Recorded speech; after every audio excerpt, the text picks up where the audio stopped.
আসসালামু আলাইকুম, স্বাগত জানাচ্ছি আরো একটি নতুন ভিডিওতে। দেশ এবং প্রবাস থেকে যে যেখান থেকে দেখছেন সবাইকে স্বাগত জানাচ্ছি। দর্শক, আমরা এই মুহূর্তে আছি ঢাকা বিমানবন্দর মহাসড়কে। হাতের ডান দিকে হচ্ছে ঢাকা এলিভেটেড এক্সপ্রেসওয়ে এবং হাতের বাঁ দিকে নিকুঞ্জ 2। তো আমরা ঢাকা বিমানবন্দর মহাসড়ক ধরে চলে যাব গাজীপুরের দিকে এবং আজকের ভিডিওতে আপনাদেরকে এই মহাসড়কের পাশের নান্দনিক কিছু স্থাপনার পাশাপাশি সড়কের বর্তমান চিত্র আপনাদের সামনে তুলে ধরবো ইনশাআল্লাহ। দর্শক, আপনাদেরকে যেমনটা বলছিলাম, রাজধানীর গুরুত্বপূর্ণ এই মহাসড়কটি বর্তমান সময়ে দেখতে কিন্তু অনেক সুন্দর লাগছে।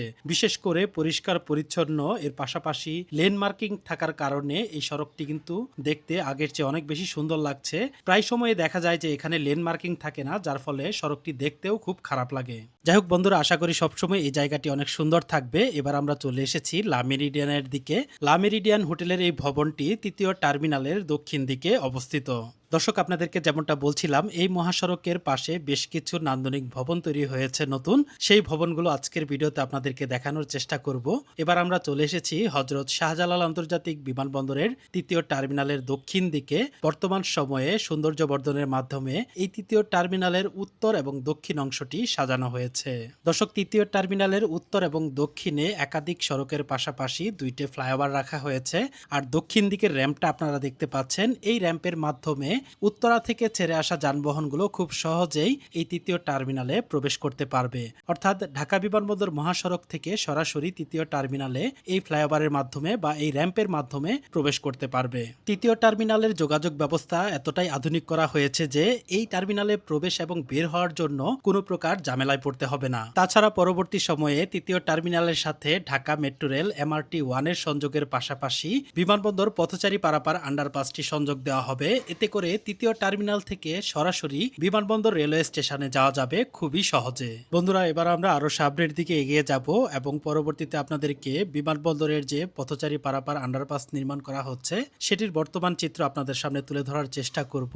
বন্ধুরা, এবার আমরা চলে আসলাম বিমানবন্দরের কাওলা অংশে। সামনে আপনারা দেখতে পাচ্ছেন ইউটার্ন। বিমানবন্দরের এই ইউটার্নটি খুবই গুরুত্বপূর্ণ একটি ইউটার্ন, কারণ কুর্মিটলা থেকে বিমানবন্দর বাসস্টপ পর্যন্ত এর মাঝামাঝি মাত্র একটি ইউটার্নই আছে এটি, এছাড়া আর কোনো ইউটার্ন নেই। যাই হোক বন্ধুরা, এবার আমরা আরো সামনের দিকে এগিয়ে যাব। আপনাদেরকে এর আগেও আমি যেমনটা বলেছিলাম যে বিমানবন্দরের মাঝখানের যে ডিভাইডার গুলো ছিল সেই পুরাতন ডিভাইডার গুলো ভেঙে নতুন করে ডিভাইডার নির্মাণ করা হচ্ছে। অধিকাংশ জায়গাতে এই ডিভাইডার নির্মাণের কাজ সম্পূর্ণ হয়ে গেছে, আর কিছু অংশ বাকি আছে। বিশেষ করে তৃতীয় টার্মিনালের সামনের যে অংশটি আছে, আপনারা দেখতে পাচ্ছেন যে হাতের ডান দিকে এখানে পুরাতন ডিভাইডার ভেঙে নতুন করে ডিভাইডার নির্মাণ করা হয়েছে। আগের ডিভাইডার গুলো ছিল সিঙ্গেল ব্যারিয়ারের, এবার ডাবল ব্যারিয়ার দিয়ে এখানে ডিভাইডার নির্মাণ করা হয়েছে এবং মাঝখানের অংশে মাটি ভরাট করে বিভিন্ন ধরনের গাছ লাগিয়ে সৌন্দর্য বর্ধনের কাজ করা হবে।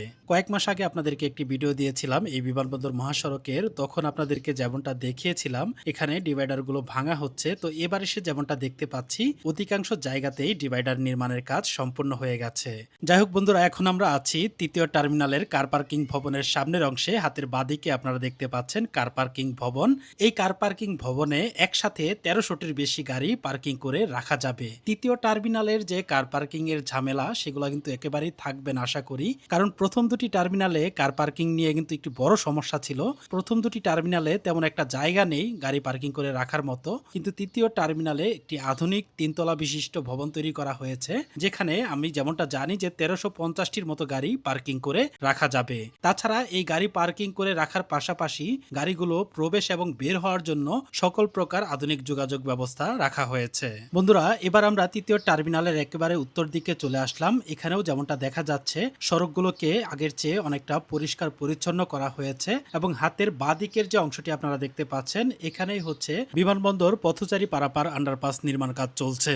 আধুনিক এই আন্ডারপাসটিতে 9টি প্রবেশ এবং বহির্গমন পথ থাকবে। এটি হবে বাংলাদেশের সবচাইতে আধুনিক এবং দীর্ঘতম আন্ডারপাস। বন্ধুরা, বিমানবন্দর মহাসড়কের পাশে বেশ কিছু স্থাপনা ছিল যেগুলোর মূল কাজ সম্পূর্ণ হয়েছিল অনেক আগেই। তো এবার এসে যেমনটা দেখা যাচ্ছে যে এগুলো সৌন্দর্য বর্ধন অর্থাৎ চূড়ান্ত কাজ সম্পূর্ণ করা হচ্ছে, যার কারণে মহাসড়ক থেকে এই ভবনগুলো দেখতে এখন অনেক সুন্দর লাগছে। ভবনের পাশাপাশি এর নিচের যে জায়গাগুলো আছে সেই জায়গাগুলোকে পরিষ্কার পরিচ্ছন্ন করা হচ্ছে, যার কারণে দেখতেও খুব ভালো লাগছে। দর্শক, এবার আরেকটু সামনের দিকে চলে যাব। হাতের ডান দিকে আপনারা দেখতে পাচ্ছেন পাচ্ছেন বিআরটি প্রকল্পের টার্মিনাল, যে প্রকল্প শুরু হয়েছে প্রায় 1 যুগ আগে কিন্তু এখনো পর্যন্ত সম্পূর্ণ হয়নি। যদি এই বিআরটি প্রকল্পের কাজগুলো শেষ করে এই প্রকল্পটি চালু করা হয় তাহলে কিছুটা হলেও এই মহাসড়কের যানজট কমতো বা ভোগান্তি কমে আসতো। যাই হোক বন্ধুরা, এবার আমরা চলে এসেছি আরেকটু সামনের দিকে। বন্ধুরা, আপনারা এখন যে ভবনটি দেখতে পাচ্ছেন এটি হচ্ছে বিমানবন্দরের নতুন একটি শপিং মল, আর এটি হচ্ছে বিমানবন্দর সেন্টার পয়েন্ট শপিং মল। আর এর পাশের যে ভবনটি আপনারা দেখতে পাচ্ছেন নান্দনিক এই ভবনটি, আর এই ভবনটি হচ্ছে বাংলাদেশ বেসামরিক বিমান চলাচল কর্তৃপক্ষের সদর দপ্তর। বন্ধুরা, এবার আমরা চলে যাব উত্তরা জসিমউদ্দিনের দিকে। হাতের ডান দিকে আপনারা দেখতে পাচ্ছেন বিআরটি প্রকল্পের যে লেন তৈরি করা হয়েছিল সেই লেনগুলোকে কিছু কিছু জায়গায় ব্যারিয়ার দেওয়া হয়েছে। আর হাতের বাঁ দিকের যে দৃশ্যটি আপনারা দেখতে পাচ্ছেন এটি দেখে আমার খুবই ভালো লাগছে।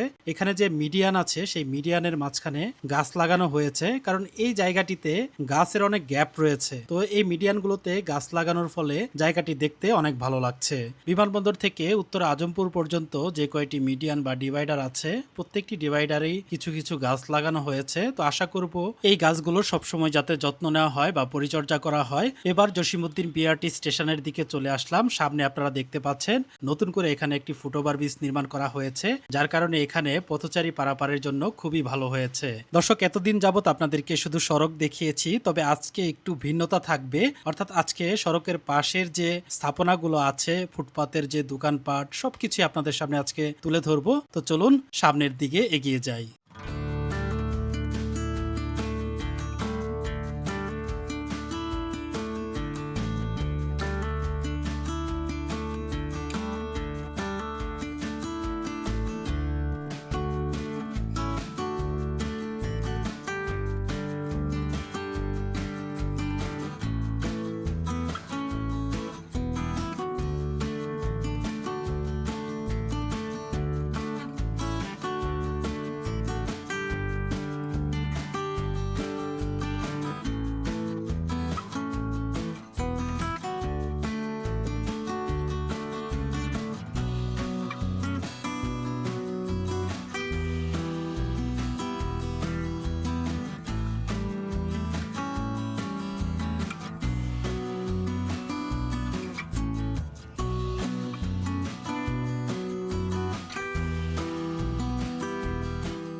বন্ধুরা, এবার রাজলক্ষ্মী কমপ্লেক্সের দিকে চলে আসলাম।